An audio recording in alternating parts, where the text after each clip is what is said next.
Once upon a time, there was a princess. Many a suitor came to the palace to win her hand in marriage. But it seemed to the princess that each one of them looked at her without really saying her at all. They act like there's nothing more to a princess than her fine crown and royal dresses. She said to herself with a frown. One afternoon, after one of these visits, the princess thought, "Sometimes I wish I were little again." She found her favorite ball from childhood, the one that sparkled when she threw it up high to the sun. She took the ball to the palace yard and threw it higher and higher. But by the time she got there, she could no longer see it in the water. "Oh no, this is terrible!" Just then a small green frog poked its head above the water. "Maybe I can help you," said the frog. "Yes, please get my ball." "No problem. But first, there's something I must ask of you." "What do you mean?"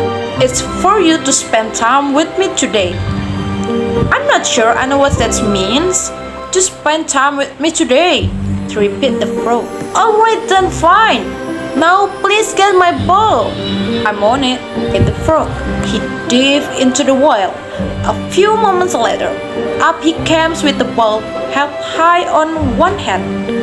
"Thank you," said the princess, taking it from him. She turned to go. "Wait a minute," said the frog. "You promised to spend time with me today." "I already did," she said with a shrug, and the princess walked back to the palace. That night at the dinner with her family and the royal advisor, there was a knock at the door. The servant opened the door and saw no one there. The frog, standing down low, cleared his throat. "The princess promised to spend time with me today," said the frog in as loud a voice as he could. "So here I am." "Other, did you promise to spend time with his frog, as he claims?" "Shut up." "Oh, very well. Come on in." The servant quickly set a new place setting for the frog, and he hopped over the royal dining table. Conversation turned to a topic of concern in the kingdom. None of the royal advisor knew what to do. "Father, if I might, perhaps we could stop. I have enough adventure. Believe me. If I might, there's more to a princess than her fine crown and her royal dresses." The princess stared at the frog. How could this little frog, more than anyone else, understand such a thing? After dinner, the frog bowed to the princess. He said, "You have done what you said you would do. I suppose it's time now for me to go." "No, wait! It's not that late. How about a walk in the garden?" The frog was delicate. Then two of them walked into the royal garden, the frog hopping along the stone wall, so he and her princess were at the same level and could talk easily. They laughed about many things. Later, when the sun set, they admired the deep rosy threads and cast in the sky. The princess said, "You know, being with you tonight was a lot more fun than I thought."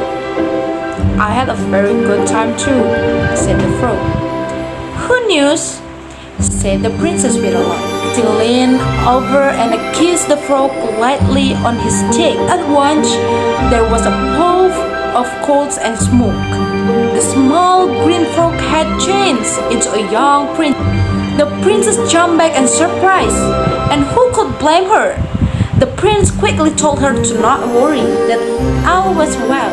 Years before, evil witch had put a spell on him that he must stay a frog until he was kissed by a princess, which had loud and evil laugh, saying, "Like that will ever happen." But it did. Now the prince and the princess could get to know each other better. Years later, after they were married, they had a beautiful setting made from the ball and placed it on their royal dining table. When the sunlight shone in through the palace windows, the ball sparkled for all to see.